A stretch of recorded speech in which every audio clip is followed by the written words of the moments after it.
रहीम बेटा, आज का हमारा 14th लेक्चर है 9th क्लास का and we are going to talk about the history of cell theory. यानी कि बेटा हम जो ये चैप्टर पढ़ रहे हैं सेल बायोलॉजी का, तो उसमें हमने ये कहा था, मैंने आपको कहा था सबसे पहले हमने पता किया कि सेल क्या होता है। अभी उसकी डिटेल में जाना भी है, पूरी डिटेल्स में। हमने कहा जी सेल बायोलॉजी क्या होती है, study of structure and function of cell and its organelles. तो सेल के स्ट्रक्चर को और उसके ऑर्गेनल्स के स्ट्रक्चर को वो तो अभी हमने बाद में देखना है, भी एक ऑर्गेनल को पूरी डिटेल में इंशाल्लाह पढ़ेंगे। तो लेकिन जो बात है वो क्या है कि सेल ऑर्गेनल से पहले हमने कहा कि सेल को स्टडी कैसे किया जाता है, तो फिर हमने माइक्रोस्कोप पढ़ ली।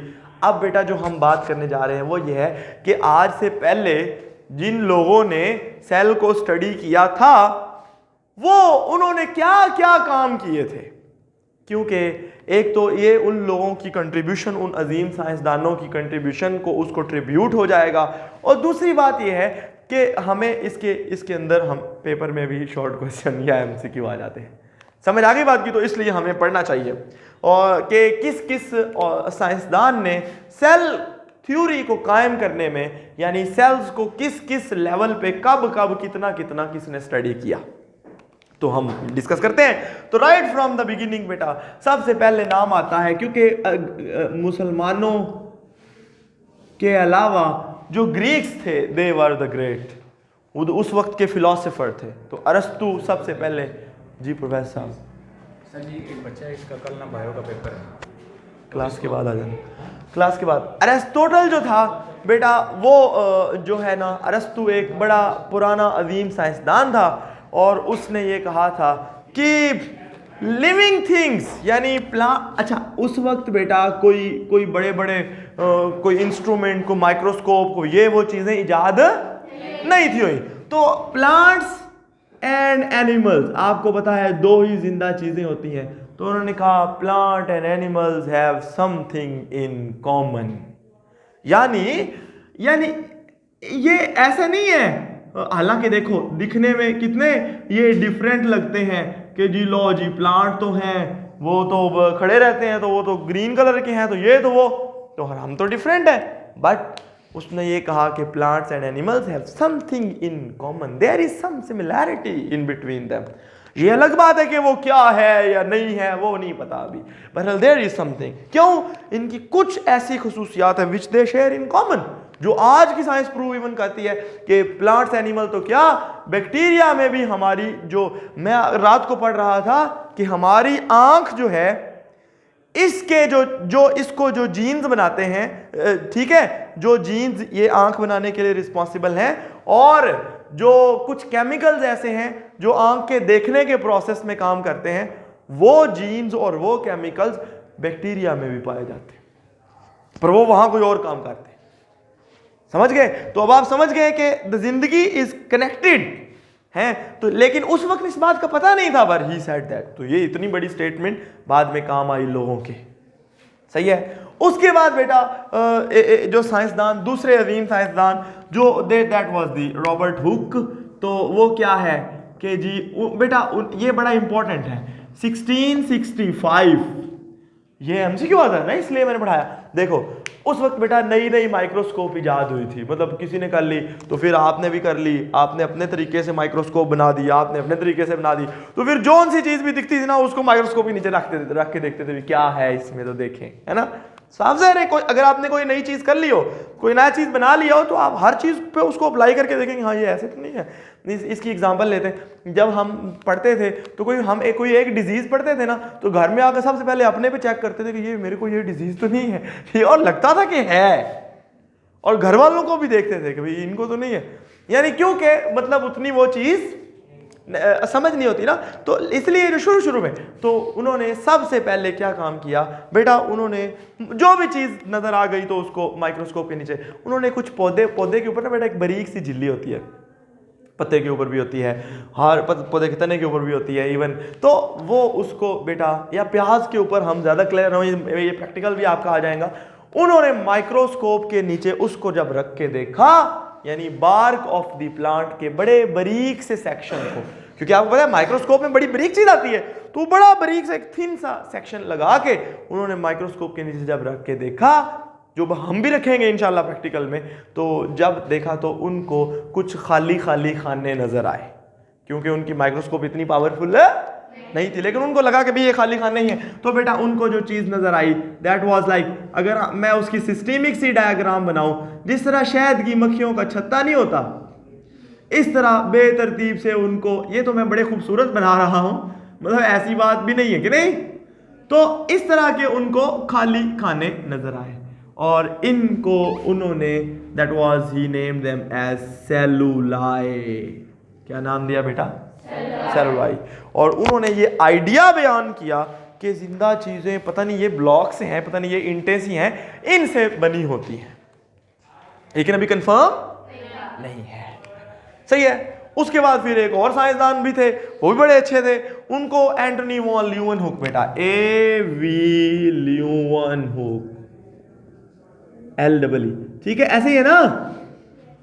उन्होंने बेटा ये तो इन्होंने प्लांट के थिन सेक्शन को, उन्होंने ये तालाब का गंदा पानी नहीं होता, इसको माइक्रोस्कोप स्लाइड के ऊपर रख के शीशे के ऊपर, तो माइक्रोस्कोप में देख लिया, तो इनको भी कुछ चीजें चलती फिरती उसमें नजर आ गई। जिस तरह वो ब्लड में उनको वो प्लाज्मोडियम नहीं था नजर आया, इस तरह इनको भी उस पानी के अंदर मुख्तलिफ चीजें पर अभी कंफर्म नहीं कि वो क्या है, कि पता नहीं है भी कि नहीं, ऐसे ही हमारी कोई इल्यूजन है आंख की, लेकिन उनको कोई ना कोई चीजें नजर आई, तो उन्होंने उनको नाम दिया that he named them as animalcules. क्या नाम दिया बेटा?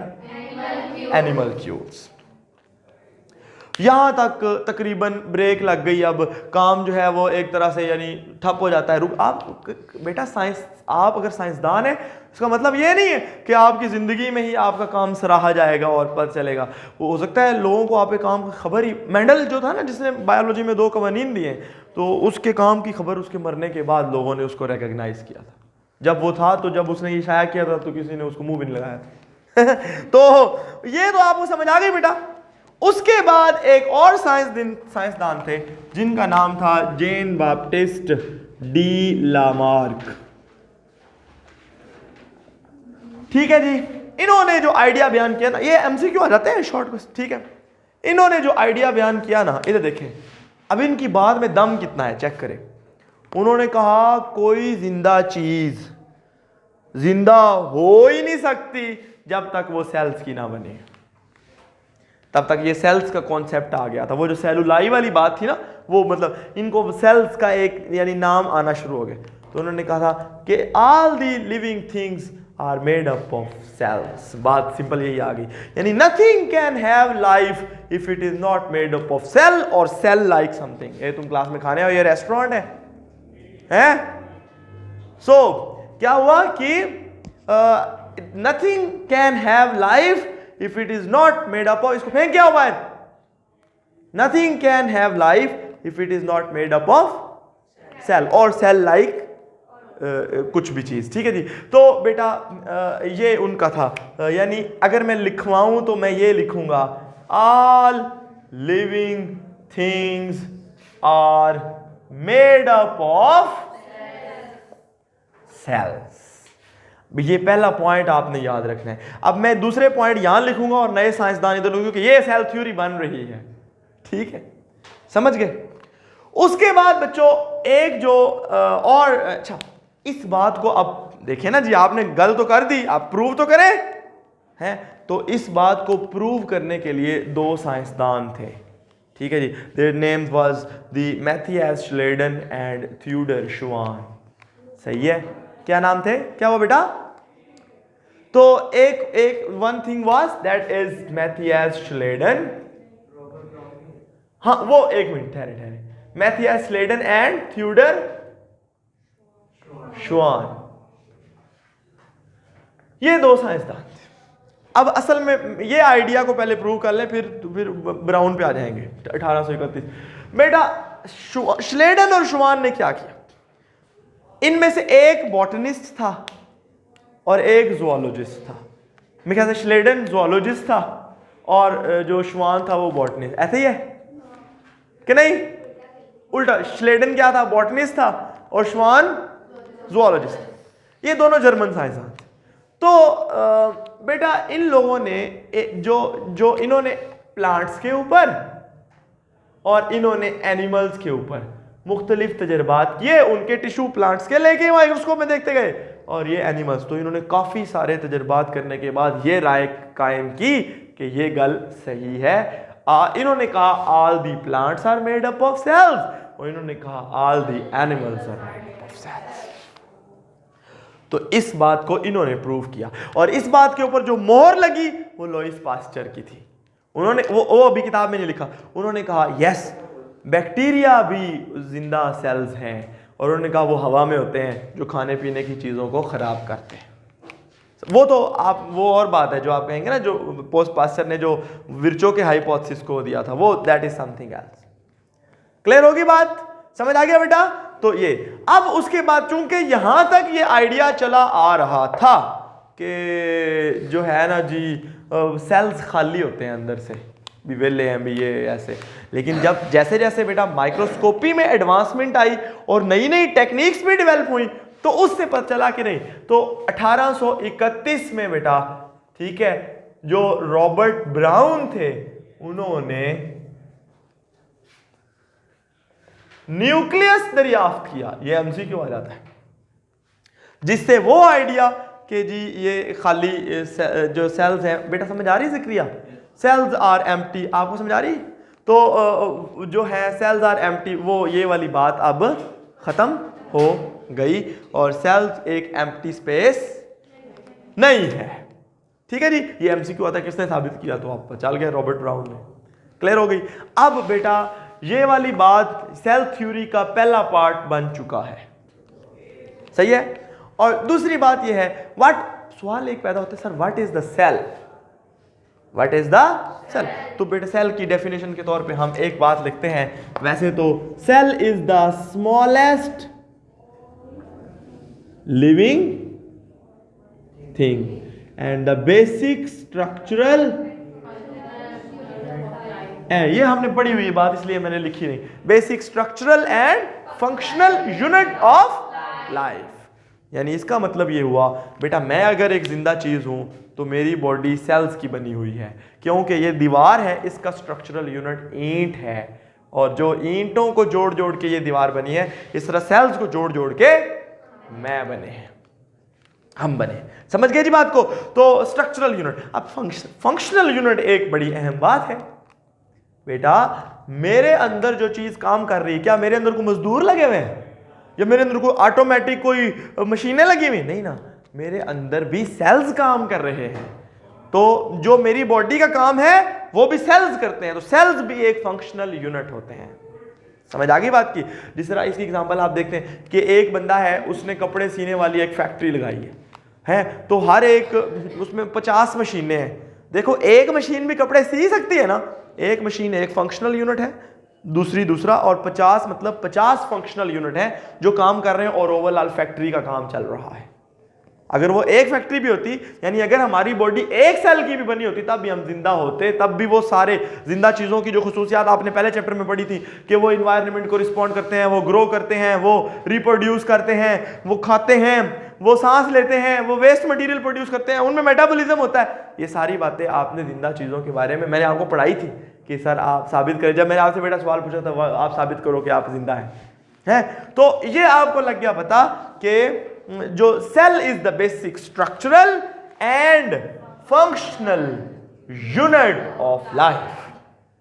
फिर सवाल पैदा हुआ, सर भाई ठीक है, मान लिया सेल से बने हैं, तो क्या है, तो क्या ये सेल आए कैसे हैं भाई बताओ ना। ये वाला सेल है, ये एक है, अभी ये थोड़ी सी बड़ी होगी मार्कर है, तो फिर ये अगर ये जिंदा है तो ये सेल्स की बनी है, तो वो नए सेल्स कैसे आए हैं? वो खुद ब खुद ही कहीं आ गए जिसके साथ जुड़ते गए और ये बड़ी हो गई कि नहीं, वो बेटा ये है नया सेल पिछले सेल से बनेगा, पिछले सेल की डिवीजन से वजूद में आएगा नया सेल। और ये रुडोल्फ विर्चो एक साइंसदान थे बेटा, वो भी जर्मन थे, उनका जो है हाइपोथेसिस था, उसको आप याद रखेंगे, दैट इज ओमनिस सेलुला ई सेलुला, मतलब ओमनिस सेलुला ई सेलुला मतलब नया सेल पिछले सेल की डिवीजन से वजूद में आता है। New sales arise from previously existing cells. नए पिछले सेल्स की डिवीजन से नए सेल्स वजूद में आते हैं। दिस इज व्हाट वी से दी क्या बात हो गई ये ये बेटा तीनों जो पार्ट हैं इनको हम कह देते हैं ये हैं जी सेल थ्योरी। सही है, ये है, ये बेसिकली यहां तक जो थी वो श्लेडन और श्वान की थी, और जो इसके बाद का काम आ गया दैट वाज के नहीं मार्गुलस एंड श्वास की थी कि नहीं बेटा, श्लेडन श्वान ही है। ठीक है, तो ये जो अब तीसरे पॉइंट की एडिशन के बाद ये cell theory modern cell theory है।